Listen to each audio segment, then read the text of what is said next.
ఒంగోలు సత్యనారాయణపురంలో Malleswaramma charitable trust ఆధ్వర్యంలో ఏర్పాటు చేసిన భవ్య స్పెషల్ చిల్డ్రన్స్ స్కూల్ను ఎమ్మెల్యే దామచర్ల జనార్దన్ ప్రారంభించారు.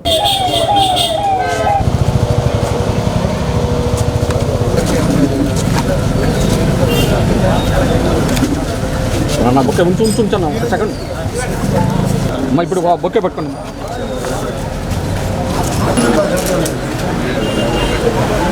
ప్రత్యేక అవసరాలు కలిగిన పిల్లలకు ఈ స్కూల్లో విద్యను అందించడం జరుగుతుందని అన్నారు. స్కూల్స్ నిర్వహణలో ఎంతో అనుభవం కలిగిన లక్ష్మీ ఆధ్వర్యంలో స్పెషల్ చిల్డ్రన్స్ స్కూల్ బాగా నడుస్తోందన్న ఆశాభావం వ్యక్తం చేశారు.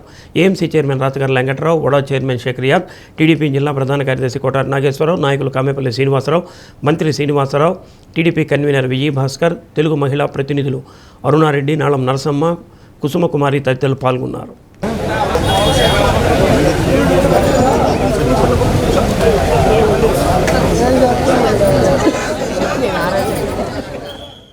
మల్లేశ్వరమ్మ చారిటబుల్ ట్రస్ట్ ద్వారా ఈరోజు భవ్య స్పెషల్ చిల్డ్రన్స్ స్కూల్ని ఈరోజు ప్రారంభించుకోవడం జరిగింది. దీంట్లో ఆల్ టైప్ ఆఫ్ చిల్డ్రన్స్, ఎవరైనా బ్లైండ్ ఉండొచ్చు, లేకపోతే ఫిజికల్గా డిజార్డర్ అయి ఉండొచ్చు, ఇలాంటి వాళ్ళందరినీ కూడా ఇక్కడ స్కూల్ లాగా చేసి మన లక్ష్మి గారు దీన్ని ప్రారంభించడం కూడా జరిగింది. అదేవిధంగా వాళ్ళకి మనస్ఫూర్తిగా అభినందనలు తెలియజేస్తున్నాం. ఆల్రెడీ ఈ స్కూల్ ఫీల్డ్లో వాళ్ళకి బాగా ఎక్స్పీరియన్స్ ఉంది. వాళ్ళ ఆయన కానీ వాళ్ళ హస్బెండ్ కానీ వీళ్ళందరూ కూడా ఇదివరకు మామూలు స్కూల్ నడుపుతూ ఉన్నారు. ఇప్పుడు ఈ స్పెషల్ చిల్డ్రన్స్ స్కూల్ని కూడా నడపాలనే ఒక మంచి ఉద్దేశంతో ఈ ట్రస్ట్ ద్వారా ప్రారంభించడం కూడా జరిగింది. కాబట్టి ఇది ఒక మంచి ఉద్దేశం. ఎవరైనా పేదవాళ్ళు, ఎక్కడికి వెళ్ళాలో తెలియని వాళ్ళందరూ కూడా ఇక్కడ దీనికి ఉపయోగపడుతుంది. కాబట్టి తప్పకుండా దీన్ని ఉపయోగించుకోవాలని చెప్పేసి కూడా ప్రజలందరూ కూడా తెలియజేస్తూ, అదేవిధంగా లక్ష్మి గారికి మనస్ఫూర్తిగా నా అభినందనలు తెలియజేస్తూ ఇది కూడా బాగా జరగాలని మనస్ఫూర్తిగా కోరుకుంటూ నా బెస్ట్ విషెస్ తెలియజేస్తాను.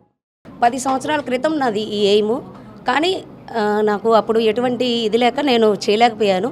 ఇప్పుడు స్కూల్ ఫీల్డ్లో కానీ పొలిటికల్గా కానీ కొంచెం నాకు కూడా గ్రిప్ ఉండడం వల్ల అందరి సహాయ సహకారాలతో నేను ఇది చేయదలుచుకున్నాను. నాలాగా ప్రతి పేరెంటు ఇబ్బంది పడకుండా నాకు వీలైనంత సర్వీస్ అందించాలని మనస్ఫూర్తిగా కోరుకుంటూ ఇది స్టార్ట్ చేశాను. మీ అందరి సహాయ సహకారాలు, మన డీజే గారి సహాయ సహకారాలు ఉన్నాయి. ముందుకు నడవాలని కొంచెం బెటర్ ఐక్యూ లెవెల్స్ కొంచెం బెటర్గా ఉన్న వాళ్ళకైతే ఇంప్రూవ్మెంట్ కొంచెం ఇవ్వగలము. స్పీచ్ థెరపీకి ఒక సిట్టింగ్ వచ్చేటప్పటికి బయట 6,745 మినిట్స్కి ఛార్జ్ చేస్తున్నారు ఫర్ మంత్. అట్లా కాకుండా మనము సర్వీస్ మోటోలో వెళ్తూ ఫైనాన్షియల్గా కాకుండా సర్వీస్ అందించాలని ఎయిమ్తో ఇది స్టార్ట్ చేయడం జరిగింది. అంటే ఉచితంగా కాదు సార్, పేరెంట్ నీడ్ని బట్టి, పేరెంట్ పొజిషన్ని బట్టి సర్వీస్ చేస్తాం.